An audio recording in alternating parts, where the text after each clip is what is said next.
Imagine sitting in a maximum security prison cell for 5 straight years, not because you were convicted of a crime, but simply because the government accused you of one and hasn't had to prove it yet.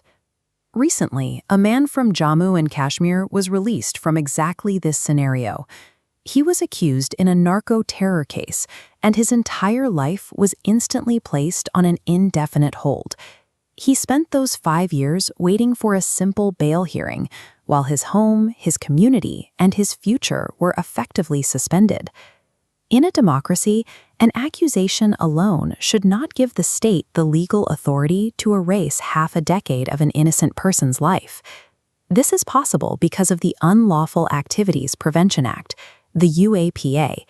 This is India's most severe anti-terror legislation, a tool designed with massive state power to bypass standard legal protections. In this case, the man's release only came because the Supreme Court, the highest judicial authority in the country, finally intervened. By granting bail, the justices placed a devastating mathematical admission on the public record regarding the entire system. The court analyzed the data for UAPA cases between 2019 and 2023. Out of every 100 people arrested under this law, only between 1.5 and 4% ever face a conviction. In Jammu and Kashmir, where this man was arrested, that conviction rate drops to below 1%. The government aggressively pulls citizens from their homes, yet fails to prove their guilt in a courtroom 98 times out of 100. When a legal weapon misses its mark this consistently, it raises the question of whether a courtroom verdict was ever the actual objective. This paradox is built into the legal mechanics of the law itself. The UAPA explicitly strips away the standard presumption of innocence, making bail almost impossible to secure. Usually, the state must prove why you should be locked up. Under UAPA, you must effectively prove why you shouldn't be before a trial even begins. Investigators are not required to present concrete evidence to keep a suspect incarcerated.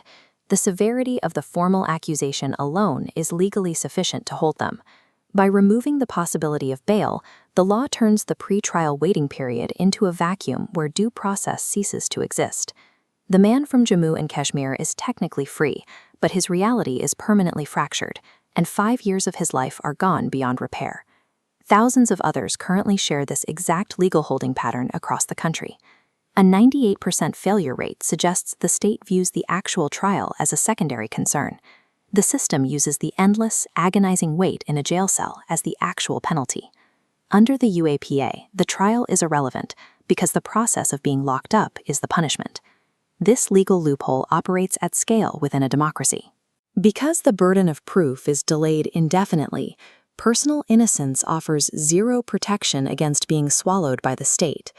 It leaves us with a chilling question.